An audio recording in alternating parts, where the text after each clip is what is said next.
کوشش تو یوں ہونی چاہیے کہ ہر بندہ اس جمعے کو اللہ کے گھر میں مس نہ کرے. سستی اور کاہلی ہر انسان سے ہوتی ہے. ہم اللہ تعالیٰ کے بندے ہیں اور اللہ تعالیٰ کے غلام. غلام کا کام نوکر کی نوکری بجا لاتا ہے. غلام تیری میری نہیں کرتا. غلام کا کام ہی نہیں ہے باتیں کرنا. نوکر کا کام ہی نہیں ہے باتیں کرنا. آپ ذرا خاموش ہو جائے بچے. غلام کا کام ہی نہیں ہے بہانے بنانا. نوکر کا کام ہی نہیں ہے کہ وہ اپنے مالک کو جناب طرح طرح کی باتیں کرے اور اپنے مالک کے بارگاہ میں آنے سے طرح طرح کے ہیلے مارے. ایک بازار میں واقعہ ایک بزرگ نقل کرتے ہیں. ایک شخص گیا بازار میں, یہ سنیے ذرا. ایک شخص گیا بازار میں اور اس نے ایک غلام خریدا. اس نے ایک غلام کو خریدا اور کہا, خرید کے پوچھتا ہے کہ تیرا کیا نام ہے؟ کہتا ہے آج سے پہلے تو جو مجھے پکارتے تھے یا پکارا کرتے تھے وہ پکارتے تھے, لیکن آج کے بعد جو نام تو رکھے گا وہی میرا نام ہے.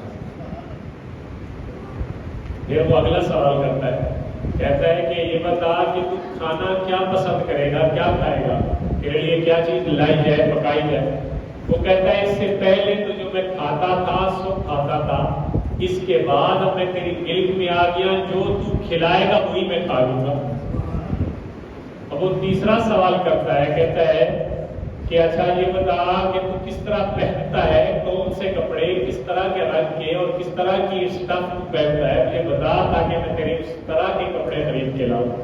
کہتا ہے اس طرح سے اس سے پہلے جو میں پہنتا تھا سو پہنتا تھا, اب چونکہ میں تیری ملک میں آ گیا ہوں اس لیے جو تو پہنائے گا وہی پہن لوں گا. اب ایک بندہ ایک عارضی ملکیت میں ہے, عارضی ملکیت میں ایک مالک ہے, ایک نوکر ہے. ظاہر وہ عارضی ہے, ایک دن مالک نے بھی مر جانا ہے, نوکر نے بھی مر جانا ہے, یا ہو سکتا ہے کوئی آفت آ جائے اور مالک کا سارا کچھ چلا جائے تو نوکر آزاد ہو جائے. تو یہ عارضی ملکیت ہے. تو میرے بھائیوں بتانے کا مقصد یہ ہے کہ ایک عارضی ملکیت کو بندہ اتنا قبول کر لیتا ہے کہ اب تو میرا مالک ہے, جیسے جو کہے گا وہی میرا نام ہوگا, جو کھلائے گا اسی کو قبول کر لوں گا, جو پہنائے گا وہی پہن لوں گا. تو بھائی یہ عارضی ملکیت میں بندہ اتنی تابعداری کرتا ہے, اور جس کی ہمیشہ کی ملکیت ہے ہم اس کے بندے ہیں. اگر اس کی راستے کی جانب ہمیں بلایا جائے تو ہمیں غلامی کرنی چاہیے, پھر ہمیں غلامی کرنے کا حق ادا کرنا چاہیے. پھر ہم یوں بہانے نہ بنائیں کہ آج میرے پاؤں میں درد ہے, آج میری صحت خراب ہے, آج میرے کپڑے ٹھیک نہیں ہیں, آج مجھے یہ ہو گیا. تو یہ بہانے ایک نوکر کو, ایک غلام کو نہیں بنانے چاہیے, کیونکہ ہم سب کس کے غلام ہیں؟ اللہ کے. ہم کس کے غلام ہیں؟ اللہ کے. تو اللہ نے تو جو ڈیوٹی ہماری لگائی ہے اس کو ہمیں ہر حالت میں پورا کرنا ہے.